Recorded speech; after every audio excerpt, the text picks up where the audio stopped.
Hello et bienvenue dans ce nouvel épisode du podcast Envie de changement. Épisode un peu spécial aujourd'hui, ça faisait longtemps. J'ai des invités dans le podcast aujourd'hui. Je suis avec Flo et Daphné qui sont coachs sportifs. Salut à tous les deux, vous allez bien? Yes, Hello, salut hello. Clément. Merci pour l'invitation. Ouais, carrément, c'est cool, ça fait plaisir. Bon, super. Vous allez voir, c'est un épisode qui sera intéressant, je pense. Que vous soyez coach sportif, entrepreneur ou même tout simplement que vous aimiez un petit peu en connaître un petit peu plus sur le quotidien de coach sportif en ligne expatrié. Pour le coup, là, actuellement, en tout cas, vous êtes dans un autre pays. Est-ce que vous pouvez nous dire un petit peu où vous vous situez, justement? Actuellement, du coup, on est en Malaisie, dans la ville de Melaka. Et là, ça fait 3 mois, un peu plus de 3 mois qu'on bouge un petit peu. On a fait un petit peu Thaïlande, Malaisie, on parcourt un petit peu. Puis après, on ira en Indonésie. Super. Et vous le faites tout en travaillant, ce ne sont pas des vacances, hein. Ouais, carrément. Exactement, le fameux combo. Ouais. On va en parler justement dans l'épisode. Est-ce que juste un petit peu avant, pour que les gens puissent un petit peu vous cerner dans un sens, est-ce que vous pouvez vous présenter un petit peu votre parcours? Comme ça, après, on verra un petit peu l'évolution, comment vous êtes arrivé à être en Malaisie aujourd'hui, à être coach en ligne. Il y a toujours des parcours inspirants. Donc, Daphné, si tu veux démarrer, ou Flo, comme vous voulez. Tu veux démarrer? Je te laisse. Allez, je démarre du coup. Donc, le parcours, c'est que moi, de base, je suis prof de PS, donc je suis pas du tout dans l'entrepreneuriat, encore moins dans le en ligne. Et puis, donc, quand j'ai eu mon concours, je commençais à bosser, voilà, et puis faire mon expérience de prof de PS. Et puis, à un moment donné, quand ça s'est stabilisé, que j'avais acquis certaines compétences, et que, du coup, j'ai pu me décharger un peu d'énergie, on va dire. J'ai commencé à me dire bon, j'aime bien, mais à côté, j'ai aussi envie de faire quelque chose d'autre. Et je pense que j'avais une première graine là, comme ça, de faire, d'accompagner des personnes, faire du coaching. Il n'y avait pas forcément ce truc en ligne. Et puis j'ai vu qu'en fait, c'était possible. Ça m'a ouvert vachement de perspectives. Je me suis dit, putain, en fait, on peut bosser à distance, en ligne. Et waouh, il y a plein de libertés qui s'offrent à toi quand tu te rends compte de ça. Et donc en fait, sans pression, je commençais à un petit peu explorer qu'est-ce qu'il en était, comment ça fonctionnait, etc. Et à un moment donné, on en a un peu discuté avec Daph, mais j'ai commencé à essayer de développer ça. Et voilà, j'ai eu deux, trois opportunités de personnes qui voulaient se faire aider, notamment pour de la perte de poids et de la prise de muscle. Et puis voilà, ça s'est lancé au départ comme ça, de manière très pas du tout pro, on va dire, mais step by step quoi. Puis après, vas-y, Daph, Ouais. c'est là où Du coup, moi, j'ai fait mes études aussi donc à la faculté des sciences du sport. J'ai fait en premier lieu une licence en activité physique adaptée à la santé. Donc, j'avais toujours vraiment cette envie de lier mes passions, entre guillemets, le sport, le bien-être, etc., avec un métier d'aide à la personne. Après cette licence-là, je me suis vite rendu compte dans les expériences, etc., que être juste sur le terrain, voir des personnes à la volée, donc j'étais dans plein de domaines différents, dont avec des personnes aussi en situation de handicap mental, etc., ça m'apportait pas, moi, grand-chose personnellement. Du coup, j'ai voulu essayer de complémenter ça.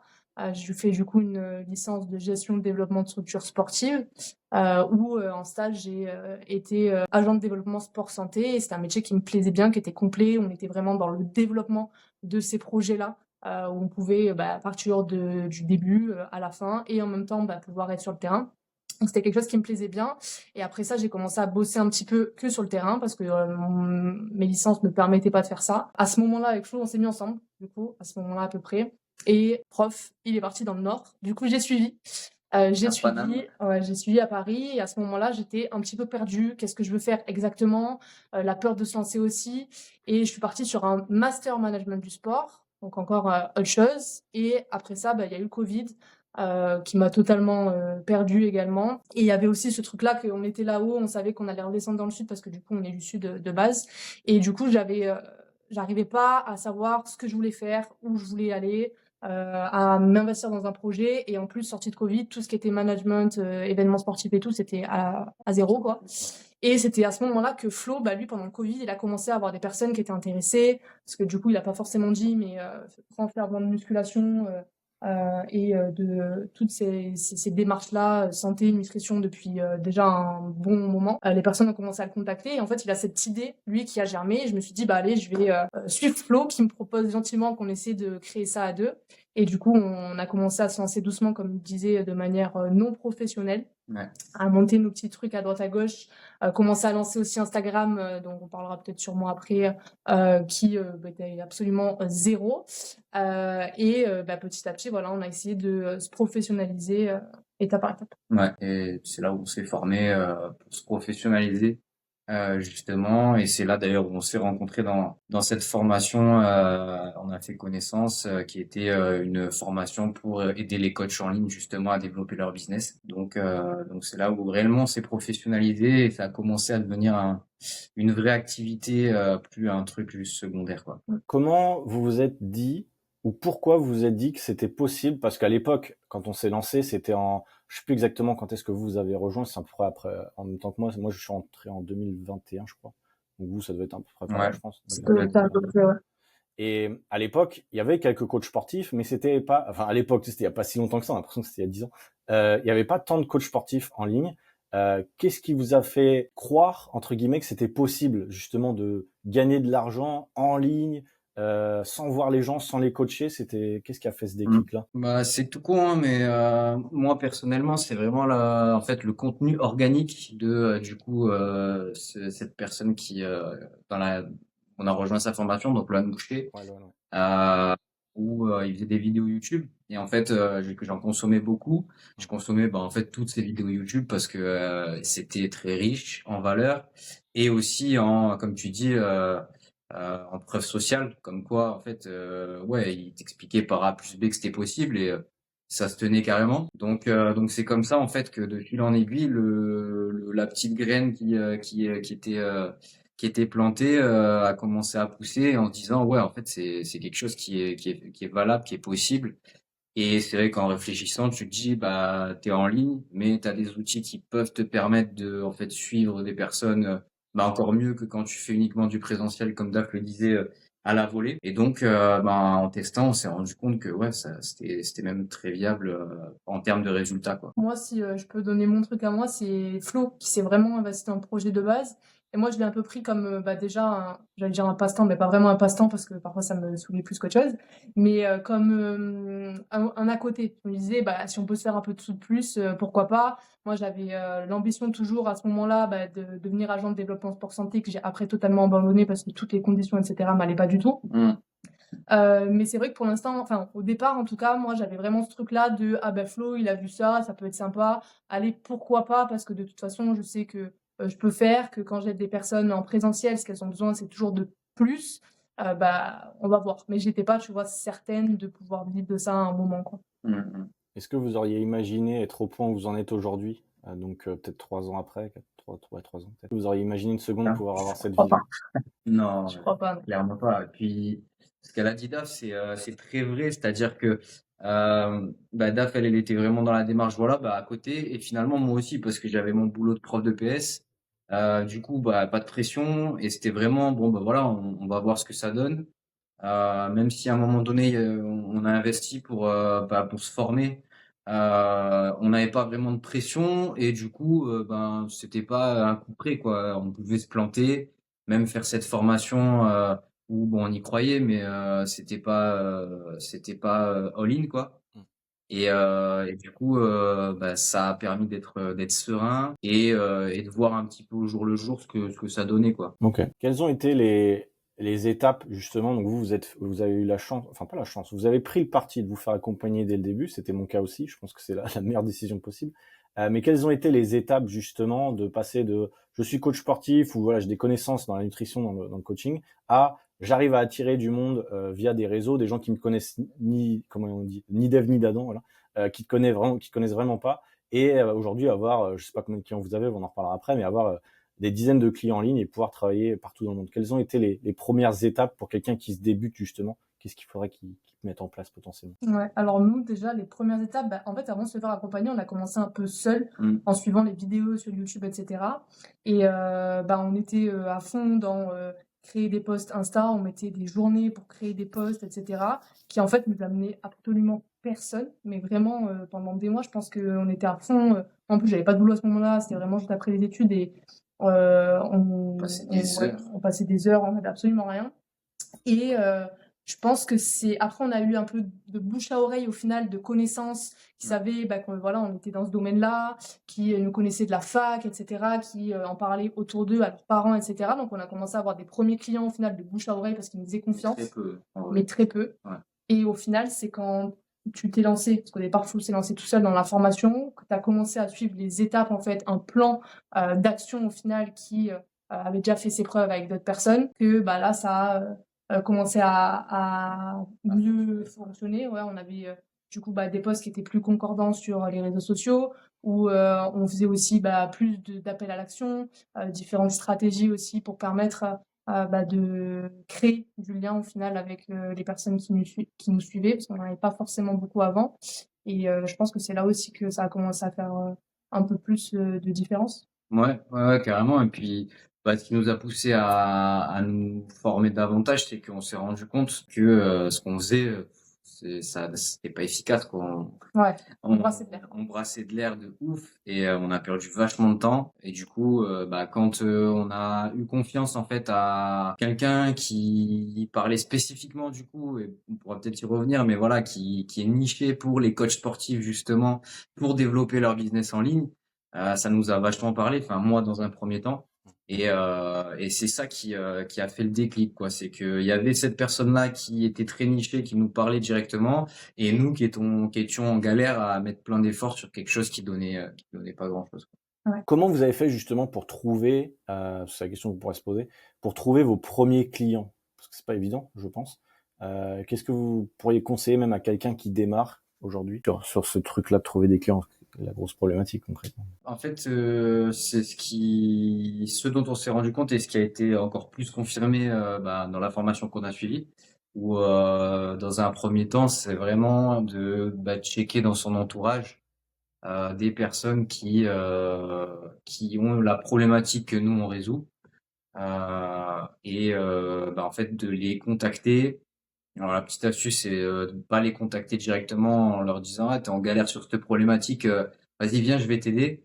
Mais c'est plutôt en étant un peu plus subtil, déjà en exprimant régulièrement à son entourage ce qu'on fait et ces personnes-là en les contactant et en disant voilà ce que je fais concrètement, je résous tel problème, j'amène telle solution. Si tu connais quelqu'un que ça intéresse, dis-le moi parce que là en ce moment, voilà, j'ouvre pour des bêta-testeurs des places dispo.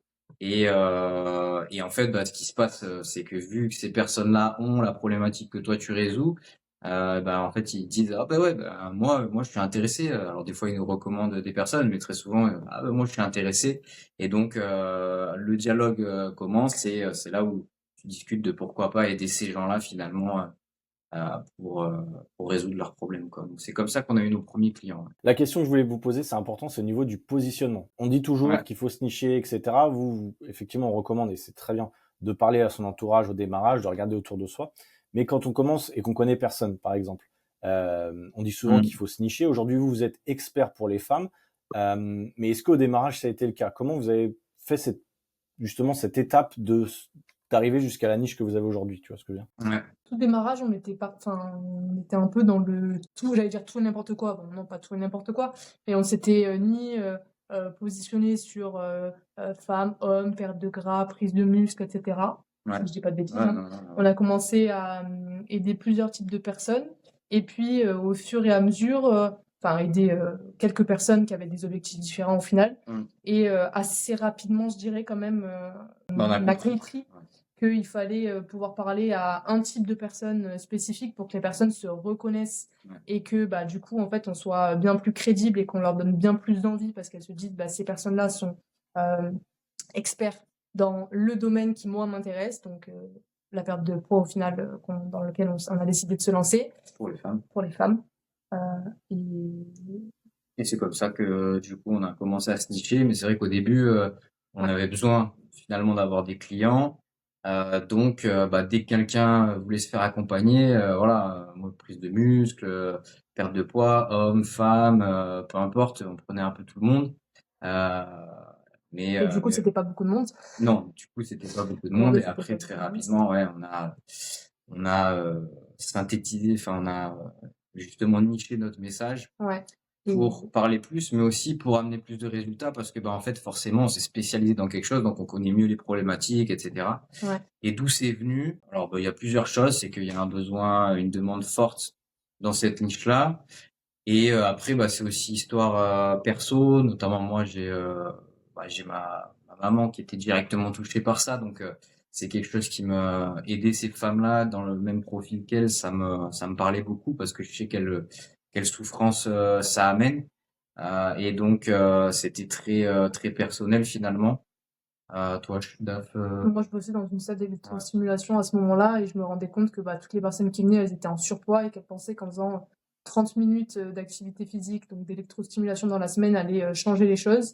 Et je rencontrais beaucoup de femmes en souffrance. Donc c'est vrai qu'à ce moment-là, on s'est dit qu'il y avait une grosse demande et que on savait en fait qu'on pouvait les aider.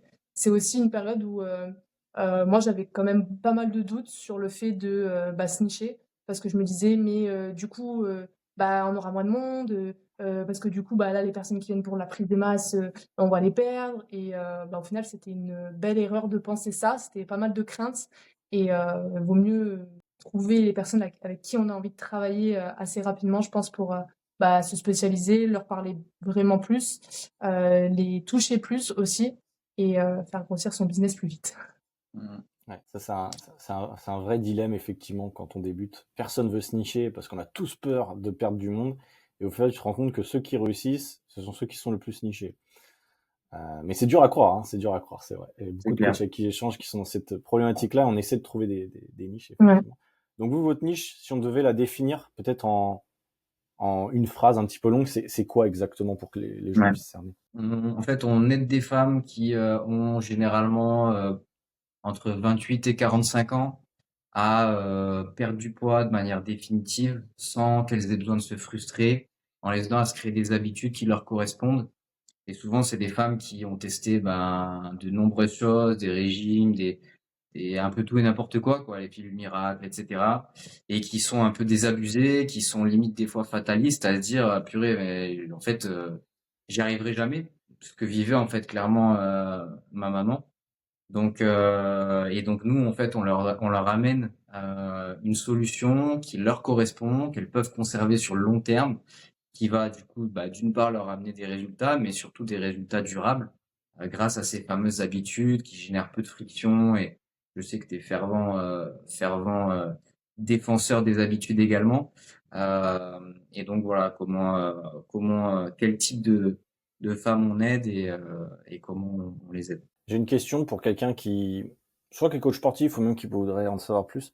Comment c'est possible concrètement de faire perdre du poids à quelqu'un en ligne? Parce que vous les voyez pas physiquement, vous faites pas non plus, Ouais. et je le sais parce que voilà, c'est parce qu'on nous a appris de sessions live forcément où vous entraînez en live avec elle.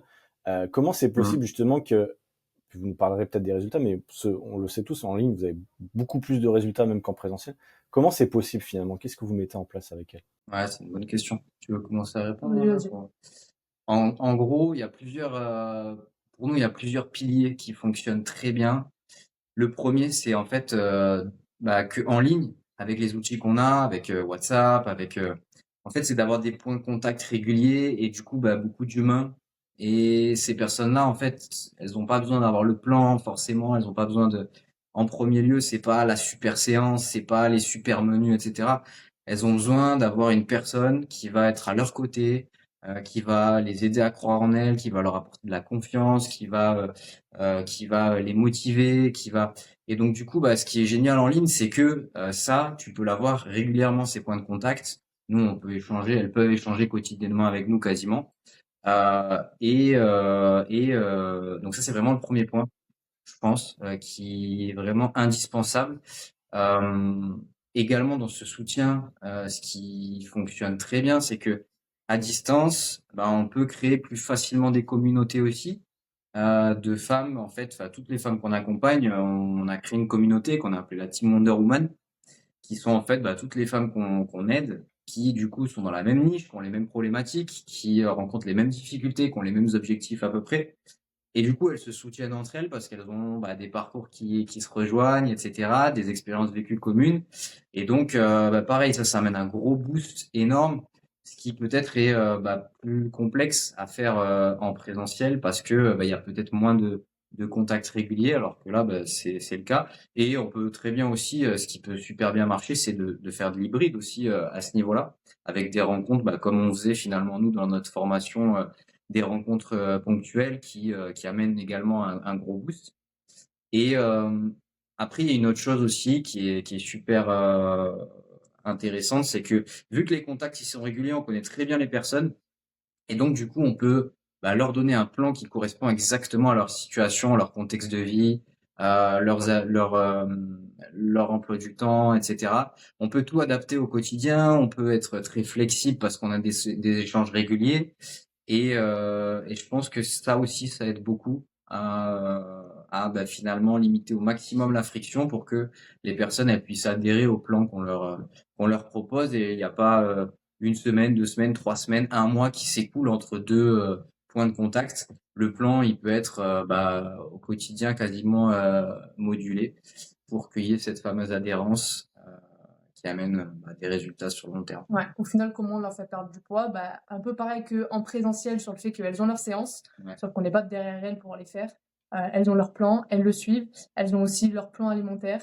Donc voilà, là les bases pour du coup la perte de poids. Et qu'est-ce qui fait qu'au final ça fonctionne? C'est qu'elles sont jamais seules, c'est qu'elles ont toujours un coach ou d'autres femmes qui sont dans la même situation qu'elles au final pour en fait se relever de chaque petit obstacle, etc., les contourner et en fait toujours avancer avec un maximum d'énergie, de positivisme et de motivation. Et voilà. Elle synthétise bien ce que je dis quand même. Ah, c'est bien. Non, non, c'est bien. En gros, ce que je retiens, et je vais resynthétiser parce que vraiment, je suis con. En gros, ce qui est important, ce que je retiens pour les coachs qui vous écouteraient, c'est que l'accompagnement, c'est pas quelque chose qu'il faut mettre de côté, qu'on peut pas tout automatiser et se dire, je vends mon programme en automatique et je fais des millions d'euros. Je pense qu'on l'a compris. Le coaching en ligne, c'est avant tout du coaching, effectivement, avant même un programme extraordinaire ou ce que vous voulez. Et ça, vous l'avez bien résumé. J'aimerais revenir à vous maintenant sur le métier entre guillemets de coach sportif en ligne. Qu'est-ce que c'est potentiellement même une semaine type? Donc vous êtes 2 dans la team, mais enfin non, vous êtes même peut-être plus. Je sais pas combien vous êtes. Vous allez nous dire. Mais ça ressemble à quoi une semaine type globalement d'un coach sportif en ligne, en plus à l'étranger? C'est une bonne question. Allez, vas-y, gars. Compliqué. Alors déjà, faut savoir que on s'est un peu réparti les rôles. Ouais. À force, d'avancer, de faire chacun toutes les tâches qu'on avait à faire, etc. On s'est rendu compte qu'on avait plus d'appétence ou plus de facilité dans certaines tâches, donc on s'est réparti les tâches au final. Flo, il est plus sur tout ce qui est ce qui va être vente au final et après coaching, et moi plus tout ce qui va être réseau et coaching également. Donc déjà, forcément, quand on est 2, ça allège entre guillemets la charge de travail, mais forcément, faut faire 2 fois plus de chiffres pour pouvoir, voilà, ça revient un petit peu au même. Et donc du coup, on va avoir deux semaines au final qui vont être quand même différentes. Ouais. Je vais peut-être commencer par toi, en gros, à quoi ça ressemble. Ouais, en général, du coup, donc nous le lundi, c'est vraiment le moment où on fait les bilans avec les femmes qu'on accompagne. Donc en gros, on reprend ce qu'on a leur bilan à elles, où elles nous font le récap de leur semaine, plus les échanges qu'on a eu avec elles, et on leur fixe les objectifs de la semaine à venir. Ensuite, on se cale, voilà, toujours notre petite séance de sport pour ne pas s'oublier, ce qui est super important et ce qui peut aller très vite quand on est entrepreneur à son compte. Donc voilà, on prend un moment pour nous. Après, on mange un morceau et puis après, on reprend le boulot l'après-midi où là, on va faire un peu nos tâches distinctives avec DAF. Pour tout simplement avancer sur le business et c'est ça à peu près toute la semaine. Et puis donc sur ces tâches distinctives, comme disait Daf, moi ça va être plutôt la vente, donc pas mal d'appels de vente. Daf, elle, ça va être création de contenu du coup. Ouais. Plutôt. Du coup, toi, appel de vente, en gros, Flo, il doit ouvrir des créneaux chaque jour pour avoir des prospects, donc des personnes qui seraient intéressées pour tout simplement faire un appel avec eux et proposer tout simplement notre accompagnement. Et du fait qu'on est du coup en Asie, décalage horaire, etc., tu as des créneaux, du coup, tu ouvres en gros tout l'après-midi jusqu'au début de soirée, qui du coup donnent des créneaux en France la matinée. Donc, c'est pas forcément l'optimal quand on est en Asie par rapport à ça pour avoir parce que les gens sont plutôt disponibles le soir. Donc Flo, au final, son emploi du temps se fait un petit peu autour de ses prises de rendez-vous qui sont indépendantes de vraiment toi. Bah, j'ouvre une plage horaire et puis après les gens prennent ou pas et je m'organise en fonction, mais j'ai quand même des blocs temps quand même boulot pour pouvoir justement pas être dépendant de ce contexte et avancer sur les choses importantes quoi qu'il arrive, quoi. Ouais. Et du coup, moi, ma semaine, comment je l'organise? Alors, je manque d'organisation justement, ce qui fait que je me retrouve parfois avec 10 millions de tâches et je ne sais pas où les placer. Et je m'en fais un petit peu une montagne. Donc, le lundi, comme il disait Flo, c'est principalement les bilans. Et ensuite, j'essaie de répartir. Donc, le mardi, on a une réunion qu'on se fait tous les deux aussi pour revoir un petit peu les différents points, les femmes qu'on accompagne, s'il y en a qui ont des problématiques, etc. Et on se fixe aussi un peu des objectifs pour la semaine, sur quoi on doit avancer en priorité. Donc ça, c'est en général le mardi. Le mercredi, j'essaye de faire de la création de contenu. Donc, j'essaye de faire, par exemple, une journée où je vais faire mes scripts de Réel Insta, des idées de posts et également des scripts pour YouTube. Et après, j'essaye le jeudi, vendredi plutôt de faire tout ce qui va être un petit peu tournage, montage, programmation. Donc voilà, c'est pas des semaines type parce que entre-temps, on a aussi parfois des moments où on va bouger, des moments où on va essayer de se mettre un petit peu off pour profiter. Donc voilà. Ouais. Et on essaie quand même, comme tu disais, de se prendre des moments off, même si c'est pas toujours évident et encore plus en fonction des personnalités, quoi. Ok, bah écoute, ça roule. Et moi, j'avais une question. C'est hyper intéressant parce que j'ai le même mode de vie que vous, donc forcément, moi je connais, mais pour ceux qui nous écoutent, concrètement, Ouais. être coach en ligne, donc c'est effectivement la liberté. Vous travaillez quand vous voulez, avec certaines contraintes. On l'a vu, les appels de Flo, hein, j'ai eu la même problématique que toi en Asie. Combien de temps ça prend à peu près? Alors je sais que la question veut rien dire parce que tu peux travailler 100 heures par semaine quand tu es coach sportif en ligne, ou tu peux en travailler 20. Mais en moyenne, vous estimeriez à combien de temps ou combien d'heures à peu près vous travaillez par jour ou par semaine globalement pour donner une idée? C'est dur comme question parce que comme tu dis, quand tu es entrepreneur, c'est très difficile de distinguer, ok, là quand je bosse et quand je bosse pas parce que tu vas pas au bureau et tu en rentres et tu es tout le temps finalement en train d'avoir des opportunités pour travailler, on va dire. Et d'ailleurs, faut faire gaffe à ça pour pas se faire bouffer, justement, trouver son équilibre par rapport à ça parce que ça va très vite. Je sais pas, je dirais, 6 heures? Par jour? Ouais, 5, 6 heures. Moi, je pense qu'on est au minimum à 35 heures semaine. Oui. Je pense qu'on est à plus que ça. Et je pense aussi, en fait, il y a des grosses différences entre des semaines où on va peut-être être plus à fond et des semaines, en fait, où il y a besoin enfin, pour ma part, par exemple, des semaines où je vais peut-être être à bien moins parce que je vais avoir besoin, en fait, de couper un petit peu parce que comme on est sur du un petit peu tout le temps, enfin, du beaucoup même tout le temps, il y a des semaines où, perso, j'y arrive pas. Donc, je pense que je vais avoir des semaines, moi, perso, peut-être à 40 heures et peut-être des semaines à 25 heures. Mais je sais pas si c'est la réalité. Ouais, après, moi, je pense qu'on sous-estime beaucoup parce que on oublie très souvent les tâches un peu invisibles où on n'est pas censé bosser, mais finalement, par exemple, on va répondre aux messages des femmes qu'on accompagne, on va réfléchir alors qu'on est en train de faire un autre truc, qu'est-ce qu'on va mettre en place dans le futur, et ça, c'est des choses ça peut aller très vite de se faire happer par ça et finalement de jamais décrocher. Donc finalement, je pense on sous-estime le nombre d'heures qu'on. Il faut dire que parfois on est en train de manger le midi, on se dit c'est nos moments de coupure et tout. Et au final, on se retrouve encore à parler de telle personne qui a fait telle chose, ou ah oui, il faudrait qu'on fasse ça. Donc au final, c'est vrai que si on compte ces moments-là aussi, ça fait pas mal d'heures. Ouais. Ouais, c'est ça, quand on est un entrepreneur, effectivement, on n'a pas de coupure officielle. Je vous rejoins, effectivement, la question était un peu piège, on peut pas vraiment estimer. Mais c'est justement la réponse que je voulais avoir et c'est très bien. Mais Enfin, quand on pas est tombé dans le passionné, piège. comment? Non, je disais, on n'est pas tombé dans le piège. Yes. Non, bien joué les gars. Non, mais vu que vous êtes passionné, ça se ressent, bah forcément, on compte pas les heures de la même manière. C'est vrai que si t'arrives avec ta feuille ta feuille de travail, tu dis je travaille de 9 heures à 16 heures et je travaille pas une minute de plus, globalement, t'es pas entrepreneur. Enfin, ça va être compliqué, quoi. Enfin, tu dois déborder, Ouais. tu dois penser à ton business tout le temps, donc c'est intéressant. Et du coup, ça va pouvoir nous permettre de faire une petite transition. Donc, vous êtes en Malaisie aujourd'hui. On en a parlé un petit peu avant, donc vous avez un bel appartement là où vous pouvez travailler un petit peu séparément. Comment ça se passe justement d'être entrepreneur en ligne, coach en ligne, de travailler dans la même entreprise entre guillemets, et est-ce que vous travaillez toujours à la maison, est-ce que vous allez dans des cafés, vous avez des bureaux, comment ça se passe justement? Alors du coup, on travaille en grande majorité, je dirais, depuis nos logements. À mon avis, bien 70% du Ouais, temps. je dirais ça.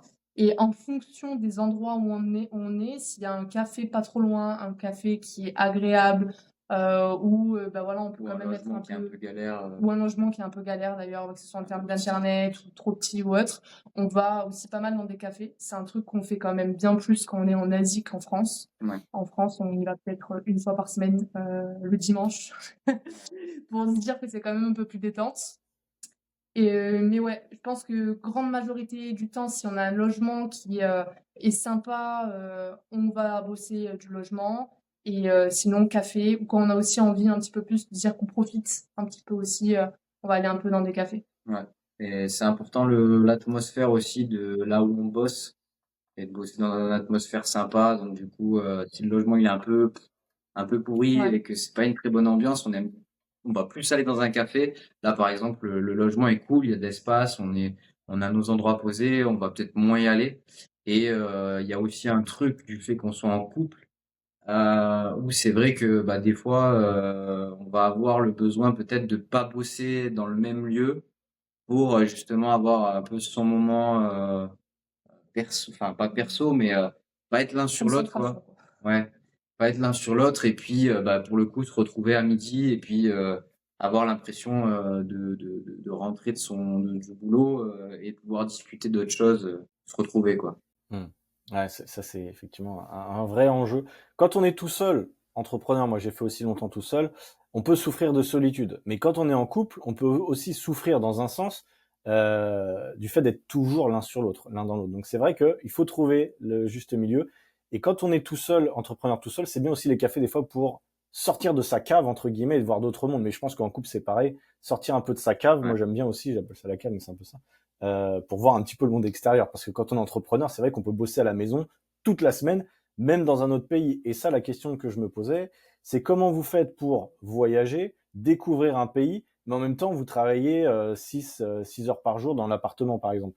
Est-ce que c'est pas frustrant, justement, d'être à l'étranger? Est-ce que vous avez le temps de voir des choses? C'est des questions que les gens se posent souvent. Est-ce que vous aimez quand même Ouais, être à l'étranger et travailler comme ça? c'est une très bonne question, ouais. C'est une super question et c'est une grande frustration parfois, justement de se dire que en fait, on aimerait, arriver dans un endroit et tout aller, visiter, faire plein d'excursions et cetera. Mais on sait en même temps que, bah, si on fait ça, qu'on travaille pas, bah, les sous rentrent pas. Donc on pourra pas vivre, non plus ce mode de vie longtemps. On sait en fait que, bah, on a beau être dans des destinations voyage, on n'est pas en voyage, Ouais. on bosse à l'étranger tout simplement et il faut de temps en temps arriver à se remettre les choses dans, Des choses dans leur ouais, contexte. dans leur contexte. Et on a aussi une chance et une malchance, je dirais. Enfin, c'est plutôt une chance, c'est que Flo va plutôt être du style à beaucoup, beaucoup, beaucoup bosser et pas forcément se bloquer des jours off ou autres pour aller visiter, etc., même si j'adore ça. Ouais. Et moi, j'ai un petit peu l'inverse où j'ai cette frustration un petit peu constante de me dire je suis à l'autre bout du monde, je reviendrai peut-être jamais ici. Et en fait, je suis derrière un ordi pendant toute la journée. Et du coup, en fait, cet équilibre-là entre nous deux, ou ce déséquilibre plutôt, fait qu'on arrive à un peu près à s'équilibrer. Et du coup, maintenant, quand on arrive dans un nouvel endroit, on bloque des jours off. Ouais. On détermine ce qu'on veut faire, les choses à faire, les visites, etc. On les place sur nos jours. On se libère aussi soit des matinées, soit des soirées. Et on sait que le reste du temps, bah, du coup, on va être bien plus focus. Et qu'on va pouvoir lier, en fait, comme on ferait en France, si on avait un boulot, tu travailles du lundi au vendredi, le week-end tu profites, bah, essayer un petit peu de faire la même chose, on va dire ici. Bon, sauf qu'entre-temps, bah, voilà, comme on va tout le temps manger à l'extérieur, on a aussi toujours ces petites sorties qui font du bien, qui sont dans un cadre totalement différent, une culture différente et qui nous font quand même nous sentir totalement dans ce pays-là et vivre quand même chaque jour l'expérience locale, quoi. Ouais. Et là, du coup, concrètement, Daf, elle parlait de se bloquer des jours, etc. Par exemple, cette semaine, là, on est arrivé, du coup, il y a pas longtemps à Melaka. On s'est dit, bon, bah, voilà ce qu'on a envie de faire. Quel jour on bloque? Là, donc, bah, vendredi, Là, on est jeudi, donc demain, on s'est bloqué un jour off. On va visiter la ville à pied, etc., faire les endroits un petit peu qu'on avait envie de faire. Dimanche, pareil, on s'est bloqué un jour off. Donc là, c'est alléluia, on s'est bloqué 2 jours dans la semaine. C'est la première fois depuis je sais pas combien de temps. Suite à nos grandes discussions. Et pareil, ce soir, ça paraît con, et c'est pour ça que je le dis, c'est que ce soir, on s'est bloqué à partir de 17h. Moi, j'ai fermé mes créneaux d'appel pour qu'on puisse aller boire un coup tranquille sur les quais à Melaka. Et c'est vrai que voilà, pour quelqu'un qui a l'habitude plutôt de voyager, partir en vacances, ça paraît fou. Mais voilà, en fait, le mode de vie que c'est aussi d'être entrepreneur, expatrié et du coup de pas être juste en voyage. Et après, ce que disait Daf aussi, ce qui est l'autre partie et ce pourquoi aussi on le fait, parce que il y a ça qu'on découvre un peu, mais on pourrait dire putain, au final c'est chiant quoi. Les mecs ils bossent tout le temps, tant qu'à faire, bon ils restent chez eux et puis ils partent en week-end, ça revient un peu au même. Et ce qui est aussi super cool quand même, c'est j'appuie là-dessus, c'est ce que disait Daf, c'est que le fait d'être finalement ici, là par exemple, on est 3 semaines à Melaka, on était un mois sur l'île de Langkawi, donc on reste longtemps aux mêmes destinations. C'est super cool parce que ça permet vraiment de s'imprégner de ce qui se passe localement. Alors bon, on se fait pas des amis malaisiens, on est d'accord, hein. Mais voilà, on prend nos petites habitudes dans ce lieu-là, on découvre, on sort un peu des sentiers battus que quand on est touriste et qu'on y passe une semaine, 2 semaines, on peut pas se permettre. Et ça, c'est super cool. Des trucs tout cons, mais par exemple, tester la nourriture vraiment locale, typique, ou si on y est qu'une semaine ou deux, on se dit, purée, je vais tomber malade, allez, je prends pas le risque. Nous, Ça, c'est finalement, notre on s'en quotidien. fout, c'est notre quotidien. On a fait notre baptême du feu, on s'est dit, allez, Inch'Allah, et puis, et Ouais. puis on s'en fout, au final, on est là longtemps, donc si on est un peu malade, c'est pas grave, quoi. Donc voilà, c'est des petites choses comme ça, ou des petites découvertes qu'on va pouvoir voir au bout de plusieurs fois, des pépites que si on avait été juste en vacances il y a pas longtemps, on n'aurait jamais découvert. Et ça, c'est quand même un truc qui est super cool, quoi. Ouais, tu vis à un rythme différent, t'as pas besoin de courir partout, Ouais, effectivement, et il peut y avoir c'est la clair. frustration de se dire, bah, je verrai pas tout, c'est vrai. Mais au final, ton Mm. quotidien, il est fait de façon à ce que, bah, déjà, vous avez une activité que vous aimez. Globalement, je pense que vous aimez vos journées types, même si c'est jamais parfait, il y a toujours des petits trucs. Mais c'est vrai que les week-ends, moi, je trouve que les week-ends, quand tu es expatrié, c'est pas les week-ends des gens en France. C'est-à-dire que tu découvres quelque chose de nouveau à chaque fois. Et je pense que c'est ça Ouais, aussi, c'est que la découverte, c'est extraordinaire, je trouve, de découvrir une nouvelle culture comme vous faites. Même aller marcher dehors dans la rue quand tu es dans un autre pays, enfin c'est une super activité gratuite, je trouve, qui est top, quoi. Enfin bref. ouais. Ok, bon bah écoute, ça roule sur ça. Il nous reste une dizaine de minutes pour le podcast. J'avais deux, trois questions encore. Et donc là, vous allez revenir en France dans peu de temps pour des raisons aussi professionnelles. C'est quoi la suite? Comment vous voyez, je suppose que vous avez déjà réfléchi à ça. Est-ce que vous voyez du coup, parce que je sais que vous avez aussi des obligations, mais vous verriez peut-être même plus tard vivre ce mode de vie genre à l'étranger, ou comment vous voyez la chose justement?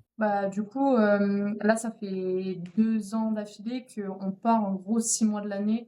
Et aux 6 mois de l'année, on est en France parce que du coup, Flo est toujours prof de PS. Et Mhm. il avait un mi-temps annualisé qui lui permet donc de travailler 6 mois et de pouvoir en fait faire un peu ce qu'il veut pendant 6 mois. Et c'est quelque chose qui est soumis à autorisation, entre Ouais, guillemets, ouais, ouais, et c'est qui ça. n'a plus été validé pour les prochaines années. Donc c'est une très bonne question du coup. Euh, comment... Ouais, après, bon là, on a appris ce qu'il y avait à apprendre sur ces Ouais. 2 ans. On sait que l'année prochaine, ça sera pas le cas. On sera du coup pour le coup à Nice pendant toute l'année. Ouais. Peut-être que l'année d'après, on pourra potentiellement le refaire. Après, on se projette pas non plus des masses parce que on sait pas trop ce qui lancera. Sachant que voilà, ce mode de vie-là, on en profite parce qu'on a beaucoup de liberté. Et en même temps, on sait qu'on construit pas grand-chose en France. C'est-à-dire, voilà, Nice, on a peu d'amis proches qui sont sur Nice. On y est arrivé il y a pas très longtemps, du coup, finalement. Donc, on n'a pas construit un réseau social, comment dire, puis même dans l'idée de peut-être construire une famille, etc. Voilà, c'est des choses qui, quand on bouge beaucoup, on pense qu'à nous, c'est facile. Et donc, ça permet pas de construire ça. Donc, voilà, pour l'avenir, on sait pas encore trop, ouais. Non, en fait, on voit Elle veut plutôt pas notre vie. d'enfant. Elle va me dire, mince. On voit plutôt notre vie future donc plus construite vraiment, enfant, etc., en France. Ouais. Mais c'est vrai que là, d'avoir goûté au final à ce mode de vie-là, bah, on kiffe vraiment quand on a su que Flo, ça pouvait pas se reconduire. Perso, moi, j'ai pleuré, j'étais dégoûtée. Donc voilà, on sait que si on a la possibilité, moi, j'ai toujours la possibilité en fait de partir toute seule. De toute Elle va façon. se casser toute seule. Mais si on a la possibilité, on sait de partir peut-être un mois ou autre. Je pense que c'est sûrement des choses qu'on refera, donc peut-être dans des destinations moins lointaines, peut-être plus en Europe ou autre. Mais je pense qu'on va quand même, sur les prochaines années, Oui, refaire continuer, des choses un bouger. petit peu dans ce format-là.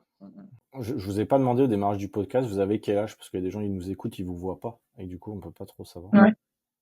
Moi, du coup, j'ai 28 et Flo. Moi, j'ai 30. Ok. Mais moi, ils peuvent me voir, ils vont se dire, il a 25, oui. Ouais, tellement jeune. Le voyage, ça conserve, hein, généralement. Non, C'est mais, ça, exactement. non, mais c'est effectivement des vraies questions. Quand on voyage souvent, je me suis posé aussi des questions. Est-ce qu'il faut se poser pour le futur et tout ça? Et vous avez abordé un point qui est important, c'est que vous venez d'arriver à Nice, ensuite vous voyagez, etc. Et du coup, vous n'avez pas de socle social effectivement à Nice.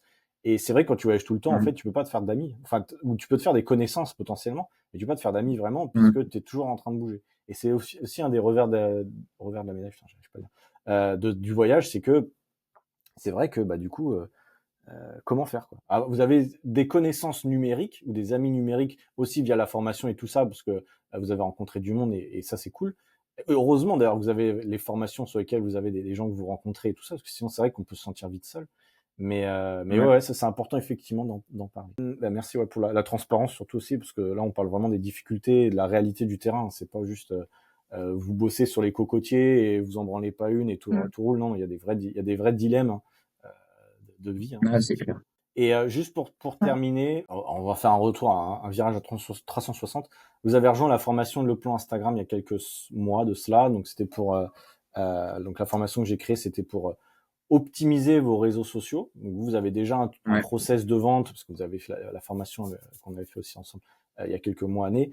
Donc vous savez vendre, vous savez effectivement, vous avez un process et vous êtes professionnel sur ça. Mais c'est vrai que sur les réseaux, vous avez encore vous êtes encore en phase de développement. Vous avez l'Instagram, vous avez la chaîne YouTube aussi qui marche plutôt pas mal.